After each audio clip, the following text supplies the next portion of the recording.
by the courts. Now, Mr. Albans also testified that Homeland Security's family residential centers, FRCs, are like summer camps. I'd like to know whether all of the panel members are familiar with Homeland Security's FRCs. Ms. Provost. Ma'am, I do not have I have not been to one of the FRCs. Commander? Ma'am, I've never visited a family residential center. I'd have to defer to my colleague from ICE. He would know them best. Mr. McHenry, are you familiar? I've never been to an FRC either. And what about you, Ms. Higgins? Yes, I've been to both Dilley and to Carnes. So since these are described as family residential centers, and I would ask this of you, Ms. Higgins and Mr. Albans, would you send your children to these centers? Ms. Higgins. I certainly think that in general practice, people would prefer to be free to move about. I can tell you that the centers that I saw did, as described, have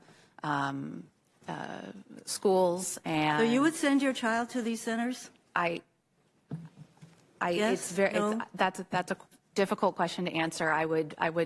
It's difficult to put myself in the position of an individual who takes a dangerous journey in which their child can be harmed. Well, these are deemed let alone whether I would send my children. summer camps. So, you know, Mr. Albans, would you send your child to FRCs?